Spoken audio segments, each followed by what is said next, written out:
Bonjour à tous et bienvenue sur Antenne Box pour cette toute première émission Box. Merci d'être au rendez-vous.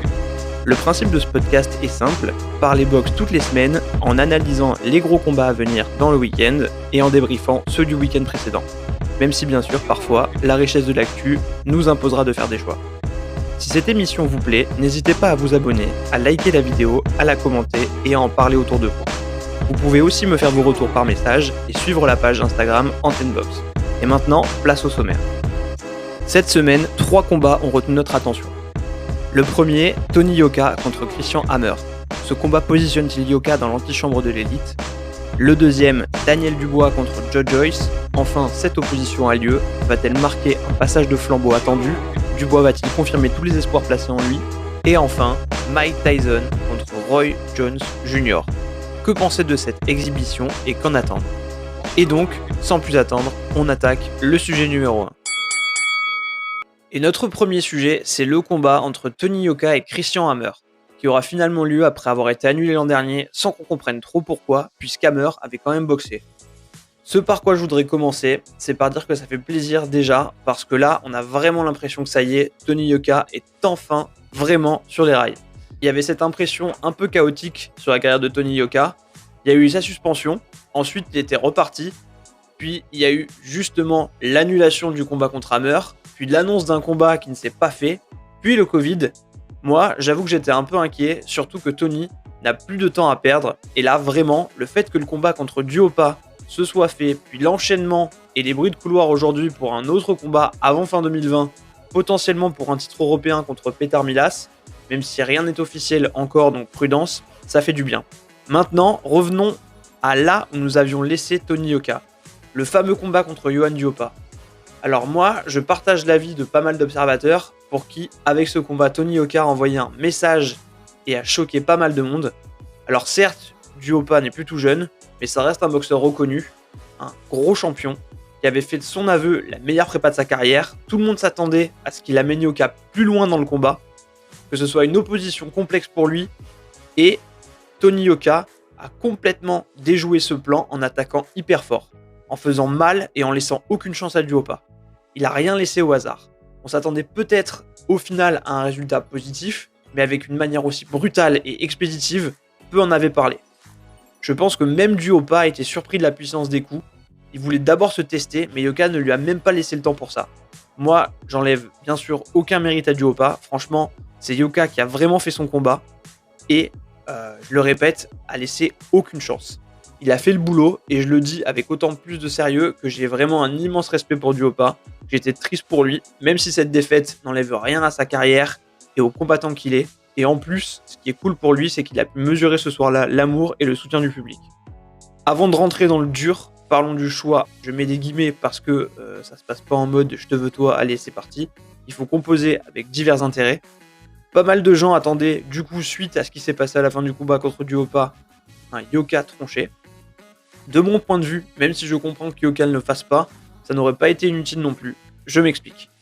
Non, sportivement, Yoka n'a rien à y gagner. Comme je le disais, il a perdu du temps, donc il a plus intérêt à se projeter vite vers des combats susceptibles de lui donner une chance mondiale rapidement, ou au moins de le faire monter dans les classements. Mais je pense aussi que ce combat aurait pu lui permettre d'achever de faire le vide en France pour terminer de fédérer autour de lui, comme l'effet qu'a pu avoir un Soro Vitu, qui sportivement n'était pas forcément intéressant pour Soro.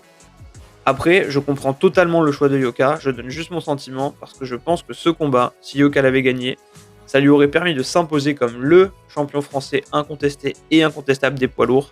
Mais bon, sans être dans les négos et savoir pourquoi ça n'a jamais été au bout, je pense que là, vraiment, le train est passé, Yoka doit se projeter. Et si dans 2-3 combats, il affronte et bat une pointure mondiale, on ne parlera plus jamais de cet acte manqué entre Yoka et Tronché. Allez, il est temps d'aborder le cœur du sujet, Christian Hammer. Hammer, c'est un boxeur allemand d'origine roumaine de 33 ans.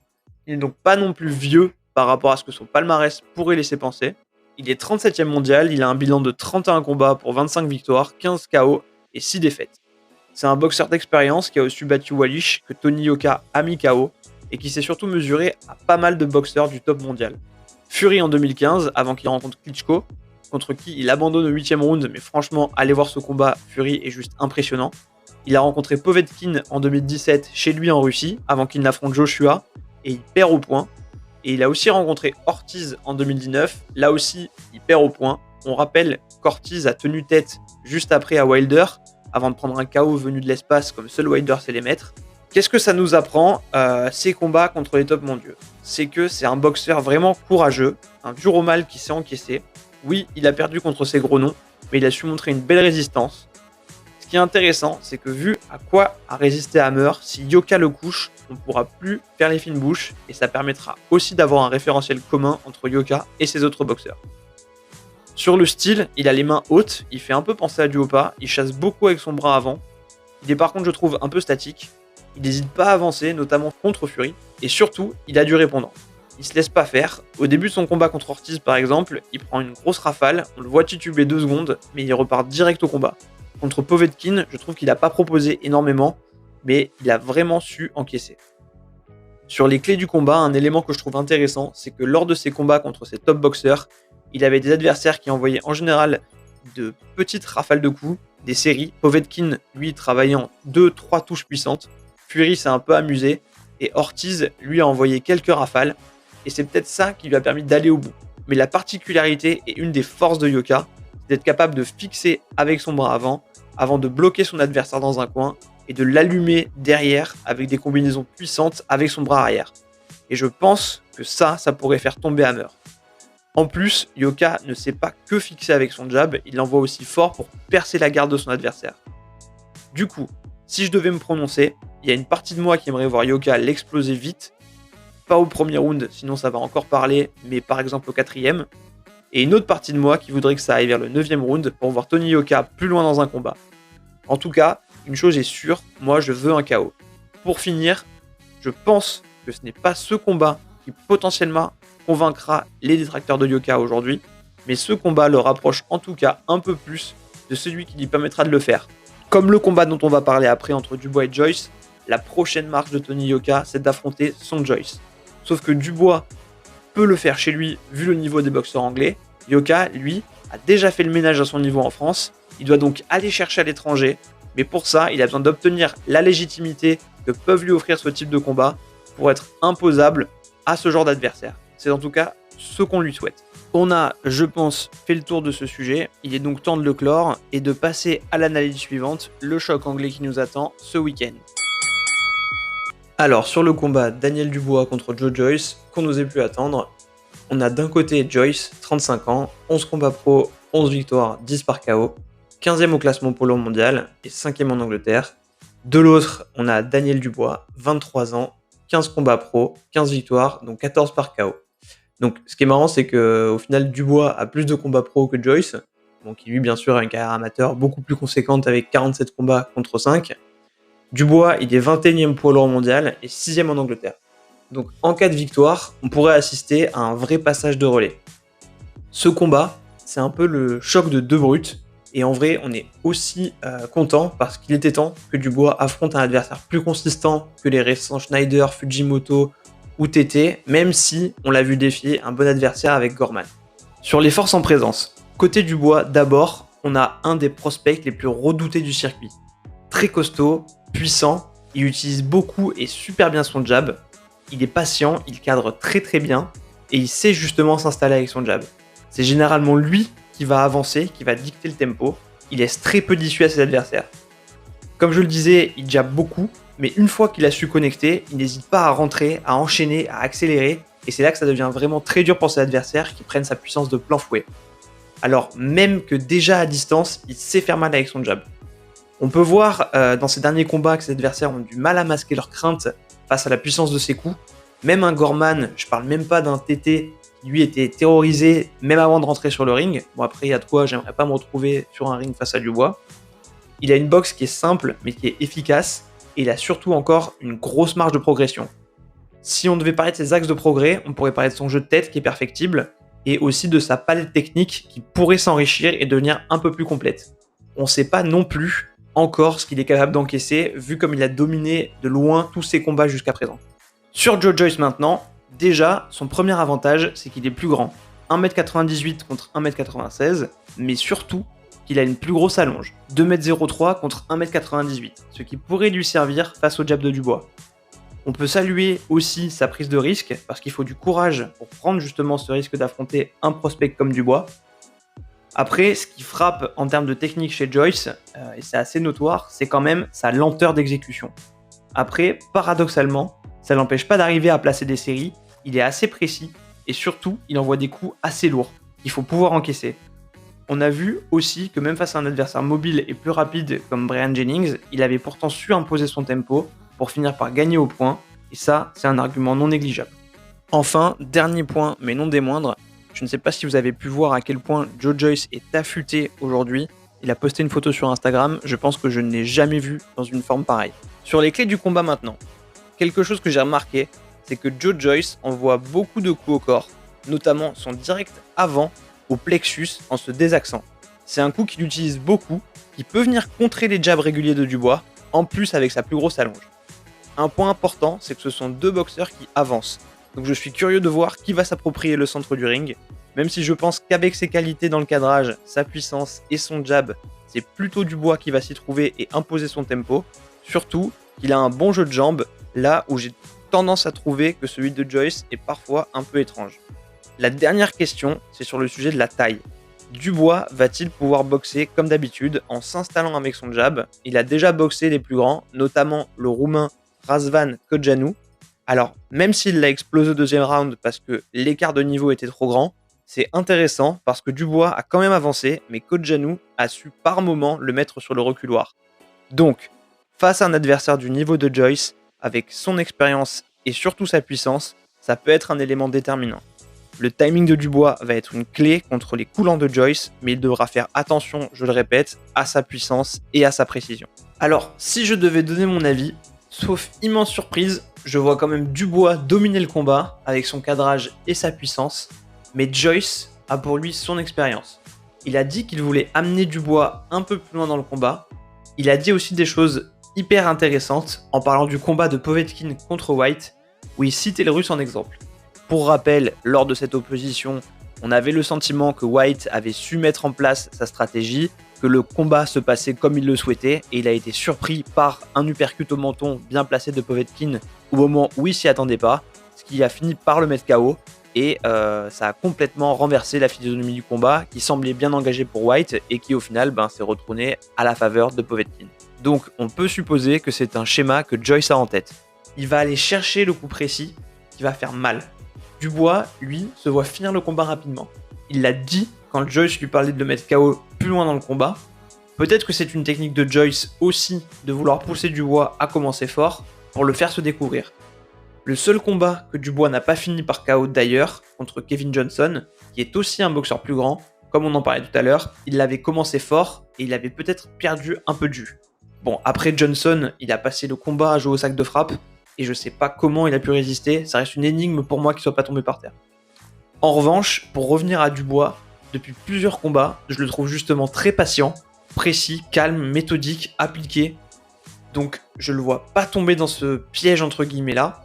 Après, il faut pas oublier que Joyce, c'est un boxeur qui n'a jamais été mis KO en pro. Juste 2 TKO en amateur en 2013, donc l'enjeu, c'est est-ce que Dubois va réussir à être le premier à le faire tomber ? Ce sera un bon indicateur sur la puissance de Dubois, ou est-ce que Joyce va être capable d'encaisser justement comme Johnson a pu le faire. Maintenant, si je me mouille, moi j'aurais tendance à prédire une victoire de Dubois.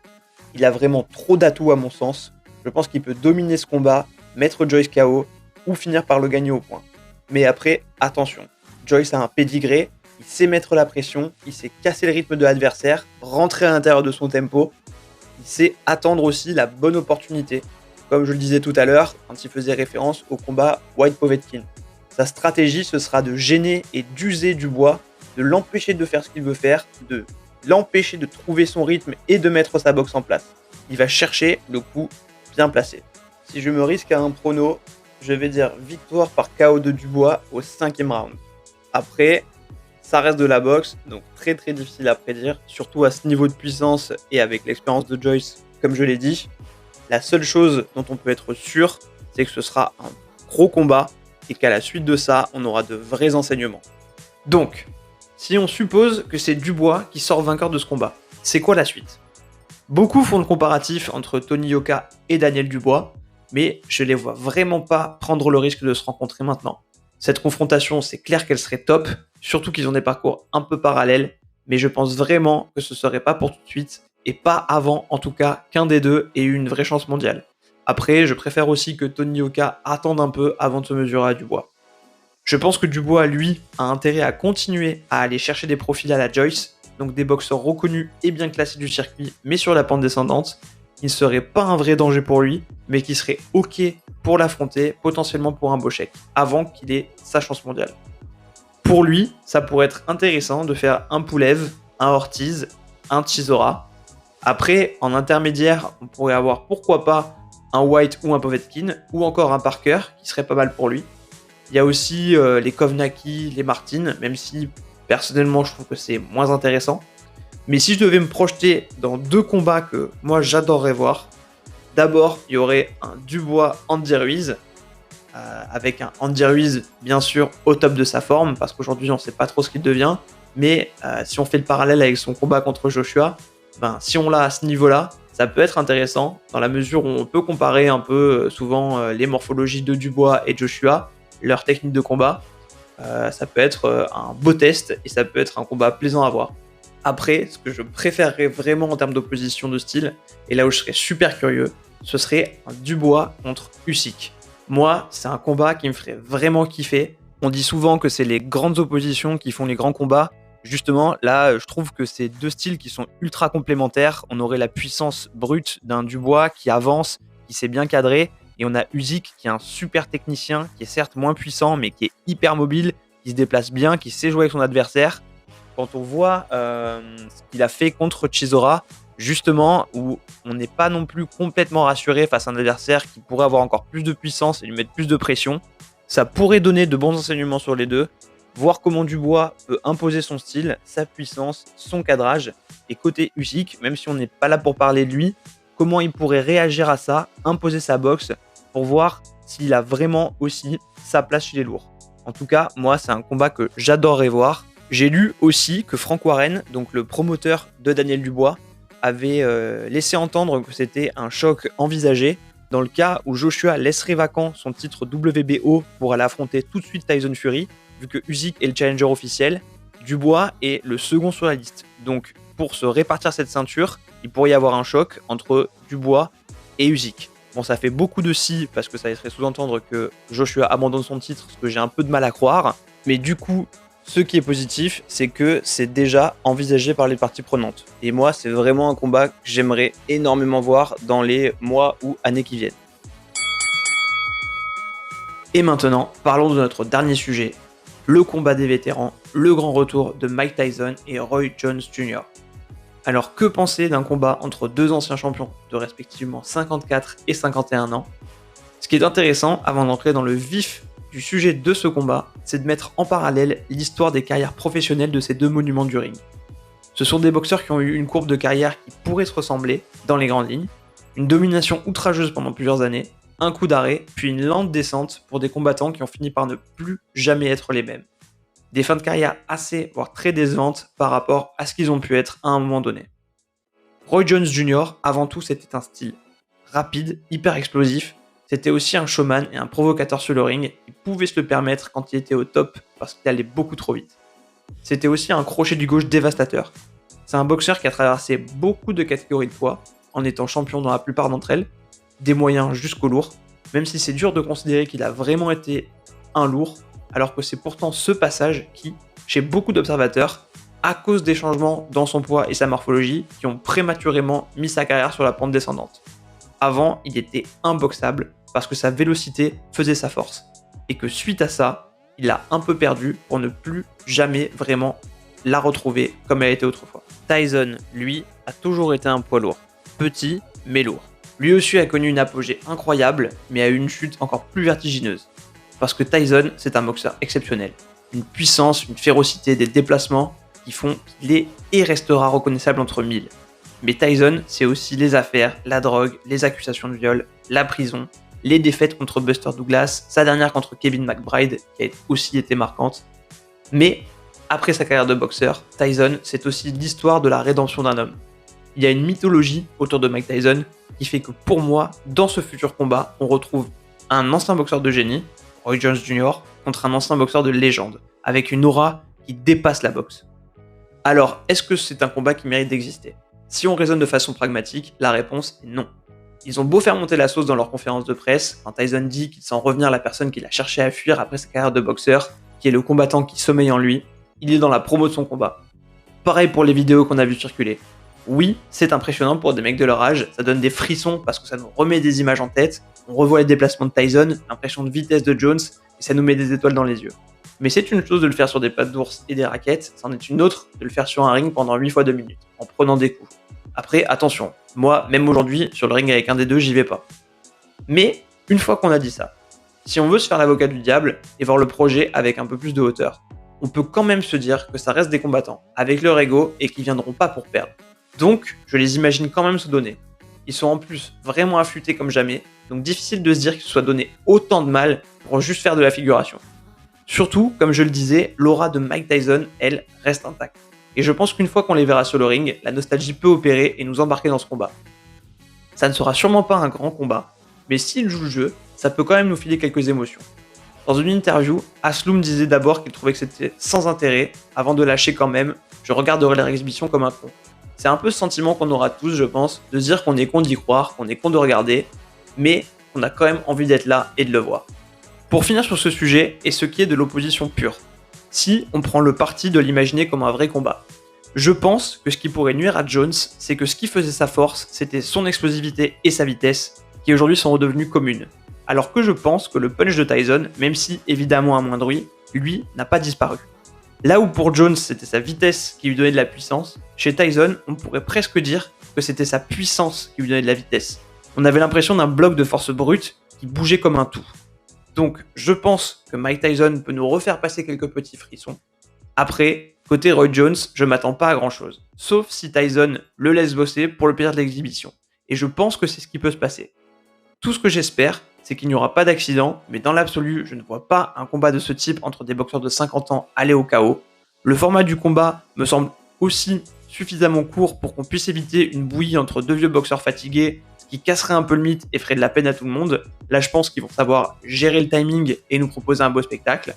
Et donc, au final, on espère juste une belle exhibition, quelques petits frissons, et prendre ce combat-là, comme je l'ai dit, un spectacle sympa à aller regarder, qui nous rappellerait de bons souvenirs.